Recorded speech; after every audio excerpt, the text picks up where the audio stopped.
안녕하세요. 직장인 트레이더입니다. 오늘은 채널에 대해 이야기해보려고 합니다. 아마도 여러분 중 대부분은 채널에 대해 한 번쯤 들어보셨거나 공부해보신 경험이 있을 겁니다. 하지만 정말 채널을 제대로 활용하고 있냐? 라고 물어보면 그렇다고 대답하실 분들은 많지 않을 거예요. 많은 분들이 채널을 그리면서 이 채널이 정말 신뢰할 수 있는 건가? 내가 제대로 그린 건 맞나? 혹시 잘못 그린 건 아닌가? 같은 의문을 가지실 텐데요. 이는 과거에 저도 겪었던 고민이고 저한테 차트를 배우시는 분들도 공통적으로 느끼는 부분입니다. 채널을 그려 트레이딩을 진행했지만 채널을 이탈하면서 손실로 포지션을 정리한 경험이 있을 거예요. 그런데 다음 캔들에서 가격이 다시 회복되는 경우를 한 번쯤은 경험하셨을 겁니다. 하지만 오늘 영상을 끝까지 시청하시면 내가 그린 채널에 대한 불안감도 채널에서 스탑 헌팅이나 가짜 돌파를 당할 확률도 많이 줄어들 겁니다. 그러니 오늘 영상 끝까지 시청해주시고 시청 전에 구독과 좋아요 한 번씩 눌러주시면 감사하겠습니다. 본격적인 설명에 앞서 목차를 확인해보면 첫 번째는 채널이란, 두 번째는 채널 작도법, 세 번째는 채널의 신뢰도, 이렇게 이 순서로 설명드릴 생각입니다. 첫 번째 채널은 평행한 두 개의 추세선으로 형성되는 가격의 통로를 의미합니다. 따라서 필수적으로 두 개의 고점과 두 개의 저점이 필요합니다. 왜냐하면 추세선은 고점과 고점 혹은 저점과 저점 이렇게 이어서 만들어지기 때문이에요.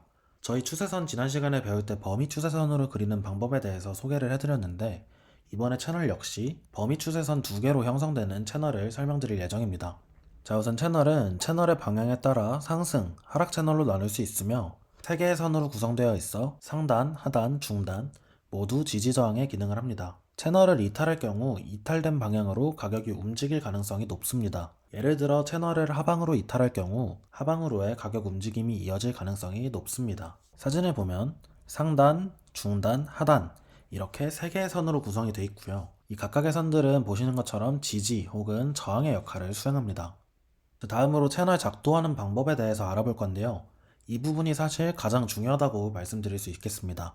자, 평행 채널 작도를 할 때는 추세선에서 사용했던 것과 동일하게 채널 도구를 이용합니다. 채널을 작도하는 것은 추세선을 작도하는 것부터 시작합니다. 자, 첫 번째로 하락 추세선을 작도합니다. 보시는 것처럼 추세선 작도가 이루어진 모습이에요. 자, 두 번째는 복사 기능을 활용하여 동일한 기울기의 추세선을 그린 후 반대편으로 옮겨줍니다. 자, 복사 기능 컨트롤 CV죠. 이때 옮기는 위치는 정해진 것이 없습니다. 지지선과 저항선을 그리는 것처럼 돌파나 이탈이 명확히 확인되지 않는 선까지 눈대중으로 조정하여 지지선이나 저항선 반응이 나타나면 채널이 형성된 것으로 볼 수 있습니다. 그러니까 첫 번째 추세선 있죠.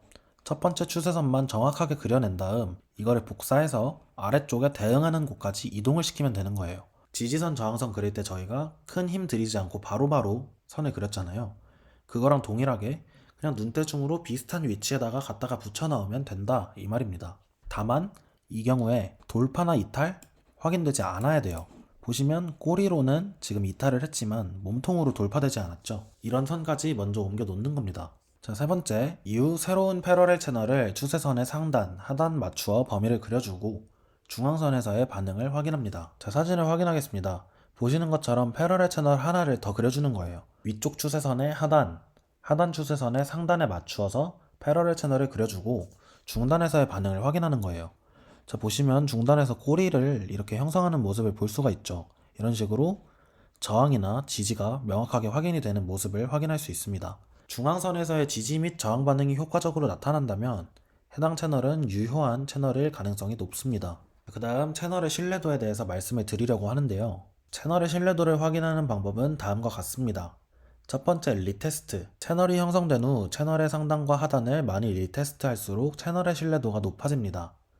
리테스트 시 채널에 정확히 닿고 난 뒤 명확한 반응이 나타날수록 채널의 신뢰도는 더욱 높아집니다. 자, 이것도 이전 시간에 말씀드린 것과 마찬가지로 채널의 신뢰도가 높다고 해서 깨지거나 위로 돌파하거나 그러지 않는다는 게 아니에요. 그냥 이 채널이 채널이구나 정도를 확인할 수 있다는 말입니다. 자, 이 채널에서 하단에 닿았다고 반드시 상승하겠구나 이런 거랑 아예 개념이 다른 거예요. 그냥 이 채널이 제대로 된 채널이 맞구나 정도 생각할 수 있는 기반이 되는 겁니다. 두 번째로는 중앙선 반응인데요. 채널이 형성된 후 이전 차트를 검토했을 때 중앙선에서 지지와 저항 반응이 나타났다면 해당 채널이 유효할 가능성이 높습니다. 중앙선에서 아예 반응이 없는 채널과 중앙선 반응이 있는 채널은 신뢰도적인 측면에서 큰 차이가 나게 됩니다. 세 번째로는 형성 기간. 채널이 형성된 기간이 길면 길수록 신뢰도가 높습니다. 이 말을 다르게 표현하면 하이 타임 프레임에서 만들어진 채널일수록 신뢰도가 높다 라는 말이겠죠. 왜냐하면 추세선 자체도 하이 타임 프레임에서 만들어질수록 신뢰도가 높기 때문이에요. 자, 채널의 상하단은 추세선으로 이루어져 있기 때문에 지지 저항의 역할을 수행하며 추세선과 마찬가지로 돌파하기 전까지는 돌파를 예상해서는 안 되며 돌파한다면 해당 방향으로 강하게 움직일 수 있음을 이해해야 합니다. 자, 그러면 과거 차트를 한번 확인해 보도록 할 텐데요. 자, 저희 채널 작도법에서 추세선 작도했던 구간이 현재는 이 구간으로 표시가 되고 있어요. 제가 저 자료를 만들었던 게 한 4달 전이니까 이미 이후의 상황이 만들어진 상황이겠죠. 채널을 다시 한번 작도해보면서 채널이 어떻게 반응하고 채널 돌파 이후 어떻게 진행이 됐는지 다시 한번 보겠습니다. 자, 먼저 패러렐 채널 도구를 이용할 건데요. 먼저 상단에 추세선을 그려줍니다. 범위 추세선 저희 배웠었죠. 자, 추세선을 이탈하는 게 하나도 없어요. 옳게 된 추세선입니다. 자, 이거를 복사 붙여넣기를 진행을 한 다음에요.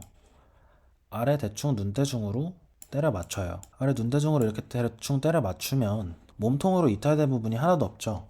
저는 이걸 채널로 봅니다. 물론 이때 엄청나게 많이 빠지긴 했어요. 이때 당시에 엄청나게 많이 빠지긴 했는데 결국에는 복마감이 제가 설정해둔 선 위에서 마감됐기 때문에 저희는 항상 복마감을 기준으로 판단하죠. 그렇기 때문에 이건 유효한 채널이다 라고 판단을 했습니다. 이후에 이런 식으로 쭉 진행이 되다가 여기서 돌파가 확인돼요. 저희 추세선의 돌파 확인한 거랑 마찬가지죠. 추세선 돌파도 그렇고 채널 돌파도 그렇고 돌파를 하면 해당 방향으로 쭉 이어질 가능성이 높습니다. 이후에 차트가 어떻게 움직였냐면요. 채널을 돌파한 이후 가격은 기하급수적으로 엄청나게 많이 상승했어요. 사실 여기 하나 예시를 들 수 있겠고요. 자, 다음 또 다른 예시가 있는데요. 자, 이런 식으로 채널을 그려냈습니다. 자, 보시면 채널 이탈, 컨펌 이후 다시는 채널을 돌파하지 못하고 계속해서 테스트를 주는 모습이죠. 이후에 가격이 어떻게 움직였나 확인해보면 채널 이탈 이후 계속해서 하락하는 모습, 지금 거의 한 7,000불 가량 하락한 모습이죠. 물론 이 이후에 가격이 어떻게 움직일지 알지 못합니다. 하지만 이 채널이 어떻게 반응했는지, 이탈 이후 어떻게 반응했는지, 테스트가 어떻게 됐는지 확인하는 거고, 저희는 지금 채널에 대해서 배우고 있는 거니까 이 채널의 신뢰도가 높다 정도를 판단할 수가 있는 거예요. 자, 그럼 오늘 채널에 대한 얘기는 여기서 마치도록 할 거고요. 오늘 강의에서 사용한 자료도 공유해드리고 있으니까요. 관심 있으신 분들은 댓글 혹은 더보기 확인해 주시면 감사하겠습니다.